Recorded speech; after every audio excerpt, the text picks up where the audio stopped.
خوش آمدید۔ یہ ہے وہ جگہ جہاں ہر کہانی سچائی، جذبے اور سبق سے بھری ہے۔ یہاں آپ سنیں گے حقیقی اردو کہانیاں، کچھ دل کو چھو لینے والی، کچھ حوصلہ دینے والی اور کچھ زندگی بدل دینے والی۔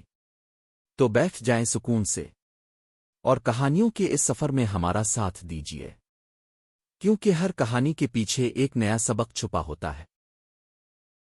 پاکستان کے ایک چھوٹے سے گاؤں میں حمزہ اپنے والدین کے ساتھ ایک مٹی کے گھر میں رہتا تھا۔ والد مزدور تھے اور ماں دوسروں کے کپڑے سی کر گھر چلاتی تھی۔ ہر صبح وہ دیکھتا کہ دوسرے بچے اسکول جا رہے ہیں، جبکہ وہ اینٹیں اٹھانے میں والد کا ہاتھ بٹاتا۔ اس کے دل میں ایک ہی خواب تھا، ایک دن وہ بھی یونیفارم پہن کر اسکول جائے گا، مگر قسمت ابھی خاموش تھی۔ شام کو حمزہ اپنی ماں کے سامنے خاموش بیٹھا تھا۔ رات کے کھانے میں صرف آدھی روٹی تھی۔ اس نے ماں کے چہرے کی تھکن دیکھی اور دھیرے سے کہا، امی ایک دن میں سب بدل دوں گا۔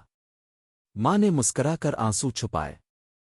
اسی رات لالٹین کی مدھم روشنی میں حمزہ نے آسمان کی طرف دیکھ کر اپنے خواب کو ستاروں سے کہا، ایک خواب غربت سے اوپر اٹھنے کا۔ چند ہفتے بعد حمزہ کو بازار کے پاس ایک پرانی پھٹی ہوئی کتاب ملی۔ وہ روز اسکول کی کھڑکی کے باہر بیٹھ کر اساتذہ کے سبق سنتا۔ ایک دن استاد نے اسے دیکھا اور پرانی کتابیں دے دیں۔ پہلی بار حمزہ کو لگا کہ شاید قسمت واقعی سن رہی ہے۔ سال گزر گئے۔ حمزہ نوجوان بن گیا اور ایک میکینک کی دکان پر کام کرنے لگا۔ اس کے ہاتھ گریس سے بھرے ہوتے مگر آنکھوں میں چمک تھی۔ وہ دن میں کام کرتا اور رات کو پڑھائی۔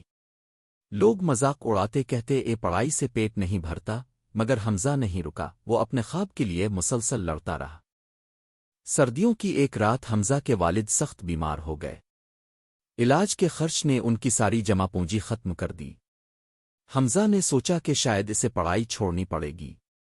وہ اسپتال کے باہر کھڑا آنسو بہاتا رہا، پھر آسمان کی طرف دیکھ کر کہا، میں ہار نہیں مانوں گا، اپنے والدین کے لیے جیتوں گا۔ کچھ مہینے بعد ایک استاد نے حمزہ کو اسکالرشپ امتحان کے بارے میں بتایا۔ حمزہ نے کئی راتیں جاگ کر پڑھائی کی۔ امتحان کے دن وہ دوست کی قمیض پہن کر میلوں پیدل شہر گیا۔ دل زور زور سے دھڑک رہا تھا، مگر امید قائم تھی، شاید یہی وہ موقع تھا جس کا وہ برسوں سے انتظار کر رہا تھا۔ چند ہفتوں بعد ڈاکیا آیا۔ ماں نے کانپتے ہاتھوں سے خط کھولا، حمزہ کامیاب ہو گیا تھا۔ اسے شہر کی انجینئرنگ اسکالرشپ مل گئی تھی۔ پورا گاؤں مبارک دینے آیا۔ حمزہ نے ماں کو گلے لگایا اور کہا، شہر کی زندگی آسان نہیں تھی۔ وہ 3 لڑکوں کے ساتھ ایک چھوٹے سے کمرے میں رہتا۔ روشنی کم ہوتی، کھانا مختصر، مگر حوصلہ بڑا۔ وہ دن میں کام کرتا، رات میں پڑھتا اور دل میں ایک ہی عزم رکھتا، میں ان کے خوابوں کو حقیقت بناؤں گا۔ چند سال بعد حمزہ نے آنرز کے ساتھ گریجویشن مکمل کی۔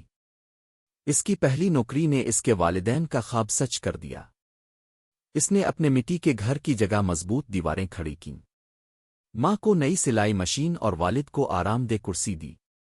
اب وہی لوگ جو کبھی ترس کھاتے تھے، فخر سے اس کا نام لیتے تھے۔ آج حمزہ اپنے خوبصورت گھر کے سامنے اپنی بیوی اور بچوں کے ساتھ کھڑا ہے۔ وہ کہتا ہے، ہم نے دولت نہیں پائی، ہمت پائی ہے۔ سورج کی کرنوں کو دیکھ کر وہ آہستہ سے وہی الفاظ دہراتا ہے جو کبھی بچپن میں کہے تھے، امی میں نے سب بدل دیا۔ وہ بچہ جو کبھی خالی ہاتھ تھا، اب دوسروں کے خواب تھامنے والا بن گیا ہے۔ دیکھنے کا شکریہ۔ ہر کہانی ایک سبق ہے، اسی لیے سنیے، سیکھے اور بڑھتے رہیے لرن وتھ کے ساتھ۔